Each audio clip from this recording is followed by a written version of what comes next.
Nishant, who works in a garment company in Faridabad, is thinking of completing his tax planning on time this year. But before that, he wants to make some investment for his 1-year-old daughter. Nishant's friend advised him to invest in Sukanya Samriddhi Yojana. Nishant is not able to understand anything about whether investing in this scheme can fulfill both his goals or not. Let us see how Sukanya Samriddhi Yojana is beneficial for him. For tax saving purpose, invest in such a scheme from where you can get higher returns and you achieve at least some of your financial goals too. Sukanya Samriddhi Yojana fits perfectly on this criterion. This is such a government-backed small savings scheme in which investors are getting the highest interest along with tax saving. If you have a daughter of up to 10 years old and you have not opened her Sukanya account yet, then do this. There is no problem even if you start investing in this scheme with small amount of money. What is Sukanya Samriddhi Yojana? This is government-backed small savings scheme. You can invest a minimum of 250 rupees and maximum of 1.5 lakh rupees in a financial year. By investing in this scheme, you can get a huge relief in your daughter's education fees and marriage expenses. In this scheme, only one account can be opened in the name of one daughter. If there are two daughters, then separate accounts will have to be opened against their names. In case of twin daughters, then by opening accounts in the name of three daughters, you can avail tax saving benefits along with higher return. How much is the tax relief? Under the section 80C of Income Tax Act, you get the benefit of tax deduction on investment and other expenses of up to 1.5 lakh rupees in a financial year. This investment also includes expenses on tuition fees of 2 children, investment in PPF, NSC, EPF and life insurance among others. If your other investment in these assets is less than 1.5 lakh rupees, then you can deposit the remaining amount in Sukanya Samriddhi Yojana. If the investment in other assets under section 80C has reached 1 lakh rupees, then the remaining 50,000 rupees can be deposited in the Sukanya account in the name of the daughter. This amount will be directly reduced from your annual income. You will be able to save taxes depending on your tax slab.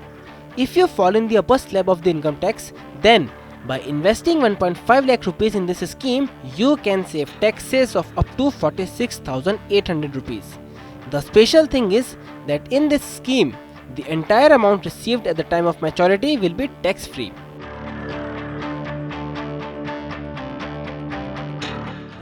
Personal finance expert Dr. Rahul Sharma says that in the most families, as soon as daughter is born, the parents start worrying about her marriage expenses. This concerns remains somewhat more in rural areas.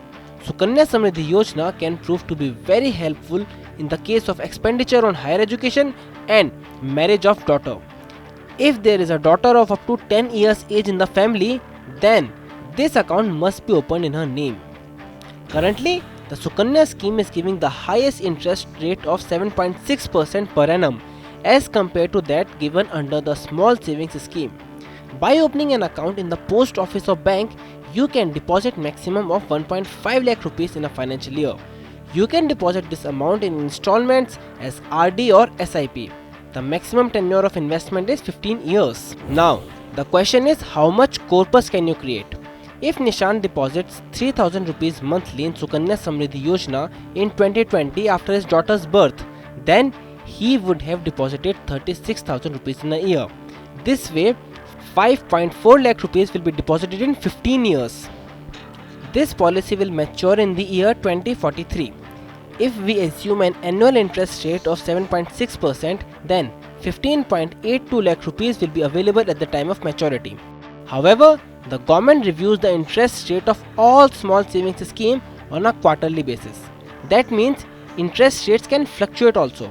If 1.2 lakh rupees is invested every year at the rate of 10,000 rupees per month, then 52.74 lakh rupees will be available at the time of maturity. This entire amount will be tax free. This amount can prove to be very useful for funding higher education and marriage of the daughter. Now the question is, when can you withdraw the amount deposited? You cannot withdraw money from this account before your daughter turns 18. This amount will mature when the daughter turns 21. However, when the daughter turns 18, out of total amount deposited, 50% can be withdrawn for higher education or marriage. If the daughter gets married before the completion of 21 years of the account, then you will not be allowed to withdraw money after the date of marriage. In this case, the account will have to be closed beforehand. For this, account holder will have to give an affidavit.